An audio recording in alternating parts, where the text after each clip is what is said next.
सत श्री अकाल, वड़क्कम, सलाम, कैमुनाचन केम छो। नमस्कार दोस्तों, मैं हूं आपका फ्रेंड अनीश अवेंजर। बहुत दिनों के बाद आज एक वीडियो अपलोड करने जा रहा हूं। मुझे लगा कि आज ये ज़्यादा ज़रूरी है और ये सीज़न के लिए सबसे ज़्यादा ज़रूरी है। मैं फ़िलहाल जा रहा हूं बनारस से लखनऊ। कुछ 30-40 किलोमीटर मैं सफ़र तय कर चुका हूं और जैसे कि आप मेरे सामने अभी देख रहे हैं, सॉरी अब मेरे पीछे देख रहे हैं और इस सामने में देखिए, ये है नज़ारा। पूरा का पूरा फॉग है, मतलब कि विजिबिलिटी अभी तो अगर कही जाए तो आपकी 15 मीटर के लगभग की आपकी विजिबिलिटी है।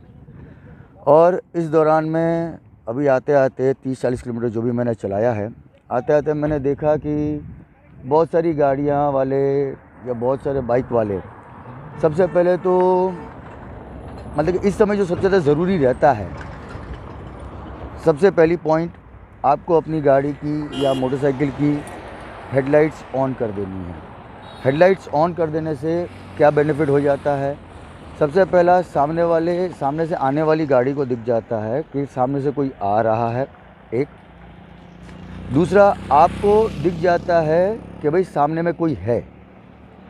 और दूसरा, उसके साथ साथ तीसरा पॉइंट सबसे बड़ा बेनिफिट क्या हो जाता है कि आपकी टेल लाइट भी ऑटोमेटिकली ऑन हो जाती है, जिसके कारण से पीछे से आने वाली गाड़ी को पता चलता है कि भाई कोई व्हीकल है सामने में, क्योंकि आपकी टेल लाइट ऑन रहती है।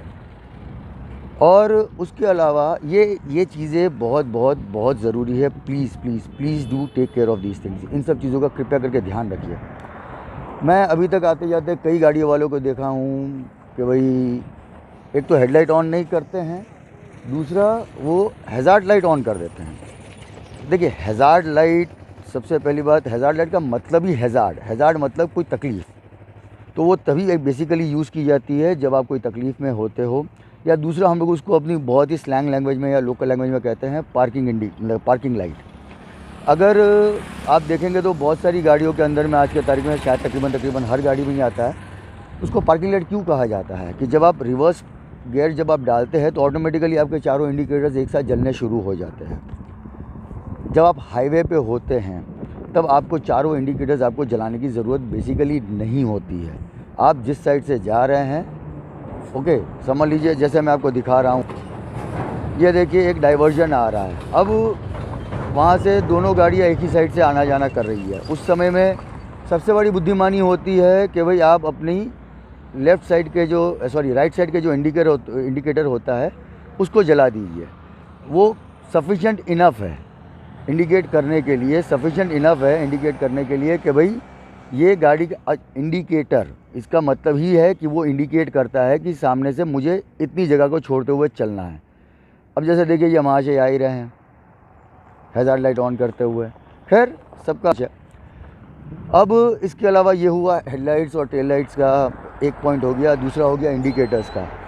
तीसरा मेन पॉइंट जो मैं बताना चाह रहा हूँ कि जो गाड़ियों में हैं उनके लिए तो भाई उनके कांच को उनको कंटिन्यूसली क्लीन करना पड़ेगा, क्योंकि फॉग जम जाएगी। उनके पास वाइपर्स होते हैं, उसके अलावा डिफॉगर्स भी होते हैं सामने पीछे के लिए, तो उनके लिए वो आसान होता है। लेकिन जो आदमी लोग मोटरसाइकिल्स पे होते हैं, अब हेलमेट पहने हुए हैं तो वाइज़र के ऊपर में भी फॉग जमती है, क्योंकि आपका मुंह हेलमेट के अंदर होता है तो अंदर से गर्मी होती है और बाहर का एरिया ठंडा रहता है। तो उस समय आपको अपने हेलमेट के वाइज़र को आपको कंटिन्यूसली आपको क्लीन करना है विजिबिलिटी के लिए। अब ये जो एक ऐसा माहौल है, ये फॉग का जो माहौल रहता है, ये इनफैक्ट अगर मैं कहूँ आपको तो आपका जो नाइट विजिबिलिटी होती है ना, उससे भी बहुत बहुत बहुत बदतर होती है। क्योंकि नाइट विजिबिलिटी में क्या होता है कि कुछ समय के बाद आपकी आंखें नाइट के साथ में, अंधेरे के साथ में एडजस्ट हो जाती है। लेकिन यहाँ पर ये जो फॉग का जो माहौल होता है, इसमें आपकी विजिबिलिटी एकदम ज़ीरो। मतलब अगर कहा जाए तो अब फॉग की थिकनेस कितनी है, कहीं पे थिकनेस कम है, कहीं पे थिकनेस ज़्यादा है, तो जैसे थिकनेस रहती है उसके हिसाब से आपकी विजिबिलिटी रहती है। कुछ जोन आपको ऐसे मिलेंगे जहाँ आपको विजिबिलिटी 10 मीटर, 15 मीटर, 20 मीटर की मिल जाएगी। कुछ जोन्स आपको ऐसे मिलेंगे जहाँ पे आपको 5 मीटर तक की विजिबिलिटी भी नहीं मिलती है। जैसे इस एरिया में आपको थोड़ा बहुत विजिबिलिटी मिल जा रही है। अब आगे जैसे देखते जाएंगे तो आपको शायद हो सकता है विजिबिलिटी कम मिले, विजिबिलिटी ज़्यादा मिले, लेकिन इसके अलावा आपको और भी कुछ चीज़ों का ध्यान रखना है। सबसे पहली बात, अपनी स्पीड को कंट्रोल पे रखना है। दूसरा, जब भी आप ओवरटेक करें तो देख करके समझ करके ओवरटेक करें, ना कि भाई जस्ट मुझे चलाना है तो चलाते रहें। हाई स्पीड में बने उतनी गाड़ी को ना चलाएं। गाड़ी को सिर्फ और सिर्फ उतनी ही स्पीड में मेंटेन करके चलें जिसमें आप मतलब कि अगर आपको इमरजेंसी ब्रेकिंग करने की ज़रूरत पड़ती है तो आपकी विजिबिलिटी जितनी हो उतने पर ही अगर आपकी ब्रेकिंग हो जाए तो ज़्यादा अच्छी बात है। उसके अलावा और एक चीज़ को आपको ध्यान में रखना है कि जब आप ओवरटेक करते हैं किसी को भी तो काइंडली प्लीज़ हॉर्न दें। उसको पता चलना चाहिए सामने वाले को कि भाई आप उसको ओवरटेक कर रहे हैं। इसके अलावा और एक जो 5वां मेन पॉइंट जो मैं बताने जा रहा हूँ कि भाई बैक लुकिंग ग्लासेस का कंटिन्यूस इस्तेमाल करें। आपको इस समय में ज़्यादा इस्तेमाल करना पड़ेगा क्योंकि आपके पीछे से कौन आ रहा है आपको नहीं पता है, वो किस कंडीशन में चला रहा है वो भी आपको नहीं पता है। अब आज के तारीख में तो देखते हैं कि भाई ज़्यादातर मोटरसाइकिल्स वाले लोग तो भाई अपने साइड मिरर्स को यूज़ ही नहीं करते हैं। अगर आप करते हैं तो आपको इसके ऊपर में थोड़ा सा ज़्यादा समय देना पड़ेगा, थोड़ा सा ज़्यादा आपको ध्यान देना पड़ेगा, पर्टिकुलरली 2 व्हीलर्स वालों के लिए ज़्यादा, क्योंकि 4 व्हीलर्स के लिए तो क्या होता है उसकी स्टेबिलिटी होती है, 4 चक्के हैं। 2 व्हीलर्स सिर्फ और सिर्फ आपके बैलेंस के ऊपर में चलते हैं। अगर इस दौरान में अगर आपको लगता है कि भाई आप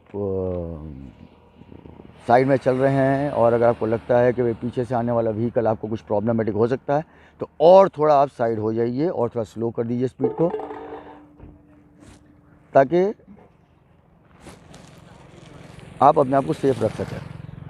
तो यही थी कुछ पॉइंट्स जो मुझे लगी। अगर कुछ पॉइंट्स अगर मेरी छूट गई हो तो मुझे बता दीजिएगा, और अगर आपको अच्छा लगे ये वीडियो तो काइंडली प्लीज़ शेयर करिएगा। ये मौसम में ये सबसे ज़्यादा ज़रूरी है, इसलिए मुझे लगा, इसलिए मैं अभी इसको शेयर कर रहा हूँ। Thank you.